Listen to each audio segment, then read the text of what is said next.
So, the general consensus surrounding CoD Vanguard is that it's just kinda meh, or that it's just straight up bad. I'm probably the #1 Vanguard fan in the entire world, but even I think the game is only fine. But I'm a pretty simple guy to please when it comes to this kind of thing. Give me a gun and some enemies to shoot at, make the game satisfying, and I'll probably have a fun time. But what exactly makes Vanguard, and more importantly World War II Call of Duty games in general, always feel kind of off? Why do World War II Call of Duty games always kinda suck?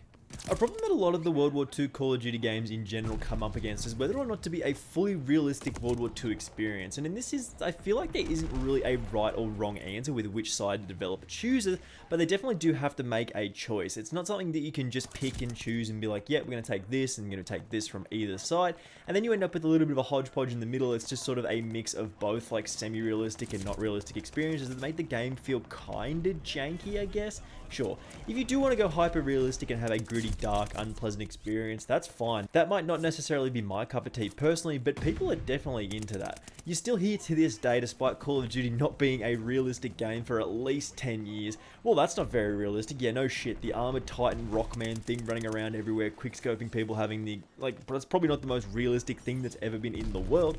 But in saying that, there is still definitely interest in at least having the experience be at least a little bit realistic. The stories and experiences from World War II most games are based off are typically harrowing and upsetting for some, but at least they are interesting, and you still get a decent story out of a lot of them. And there is still a lot of scope to tell a decently realistic World War II story. Plus, you can end up with some crazy accurate gun models and stats and everything, like a loaded depth of the system like the gunsmith that we've got at the moment is definitely able to create.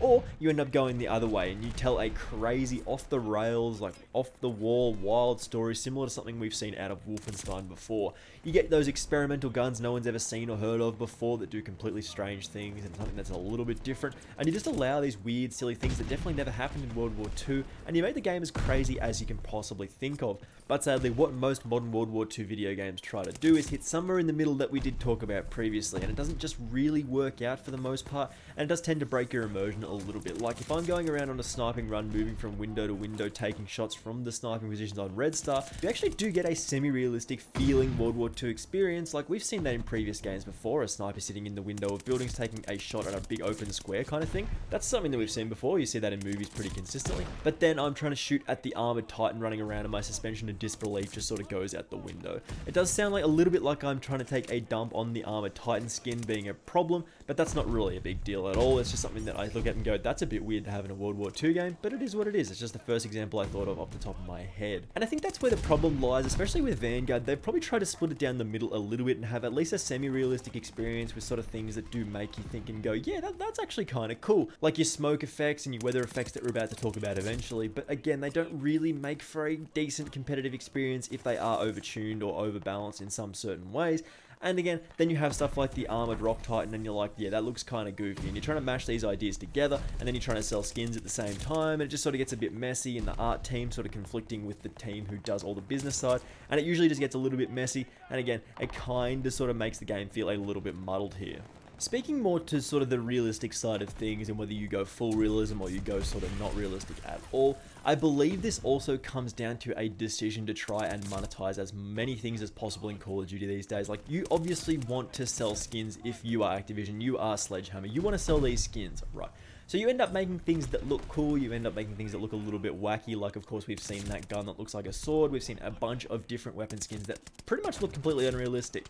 And then you go, yeah, that's really cool, you want to sell these weapon skins, and then you have stuff that does look kind of wacky, kind of cool in your game. And then you still hear people saying like, oh yeah, the sword gun's not realistic, that sort of breaks my immersion in the game.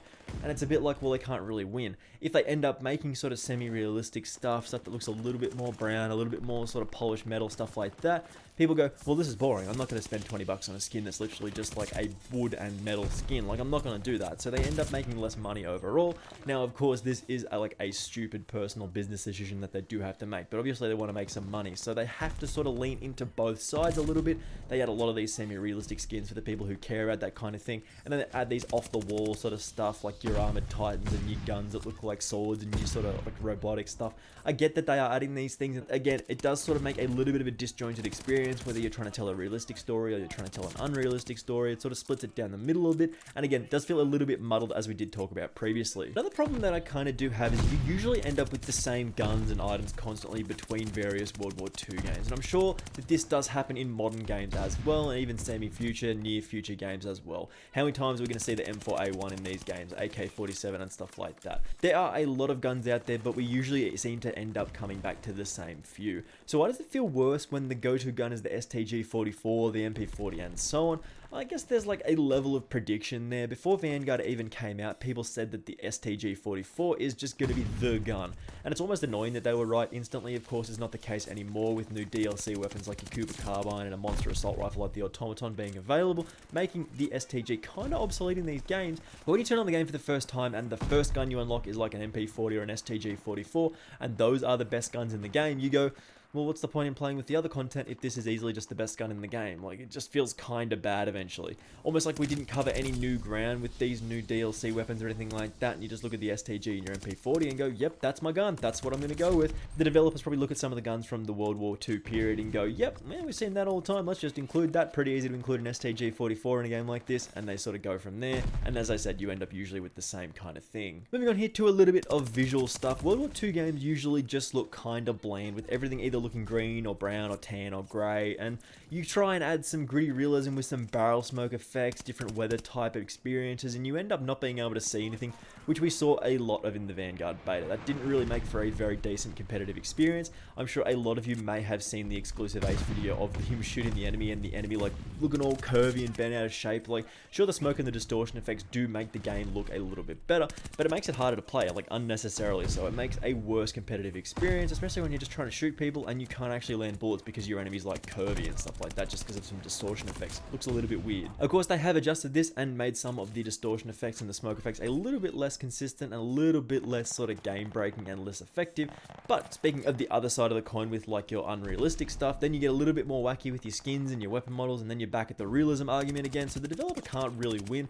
If you include some cool looking weapon skins, like you turn a gun into a sword and you're like, yep, that's really cool, and then people are just hitting you with the, oh, but my realism thing again, and it just doesn't make really much sense. Like, you try and make something cool and people say it's not realistic, so you try and make something realistic and people say it's dull and boring. I just don't think they can win for the most part, and I think that usually comes from trying to play down the middle a little bit, like trying to get a little bit of realistic stuff in there and then a little bit of off the walls, off the rails stuff, and you're trying to mash it together, and it just doesn't really work a lot of the time.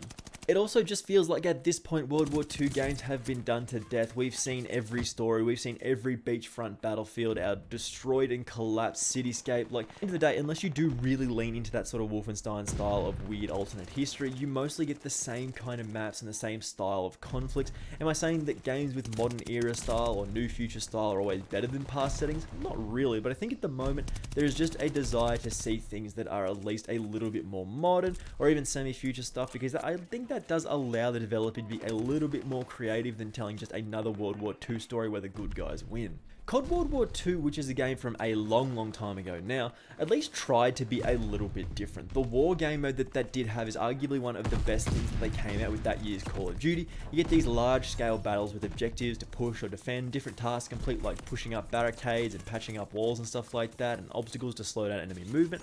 At least it felt a little bit like a real conflict. You felt like you were pushing back against something like an oncoming wave, an oncoming force of enemies, and you at least felt a little bit like you were fighting a semi-realistic war. Vanguard really hasn't done anything similar to that. Sure, you can have 24v24 games on certain maps, but at the end of the day, you realistically are only still doing the same old Call of Duty things. You capture the flags and you kill the guys. I would have loved to see war mode make a comeback in Vanguard, and there is still time, of course, for them to bring it back, but I feel like it won't be enough for them to bring back a lot of the players that the game had at the start, as well if they are trying to cash in on the nostalgia. And the people who did enjoy the war mode from World War II, I mean, that's really not that large of an audience to try and bring back into the game, and those people are probably still playing the game as it is. So to summarize my points here, I guess the major problem for World War II Call of Duty games at the moment is that it's all been done before for the most part. The realism aspect definitely does play a large part, and I imagine it does restrict developer creativity a little bit by just wanting to add cool stuff to the game, but also wanting to create a semi-realistic, almost respectful experience, because sometimes when we're thinking about Call of Duty, it pays to remember that World War II was real and people lost their partners, people lost fathers, husbands, wives, and family members, and it is definitely important to remember that. So again, if you are trying to go down the realistic path, it's important to remember that these are real people's lives that you're trying to almost semi-tell the story about. I guess World War II did eventually turn out to be a pretty good Call of Duty game when we do remember back, and it was pretty decent as far as I can tell, but Vanguard at the moment currently feels like generic Call of Duty 18 World War II edition, and that's kind of a problem.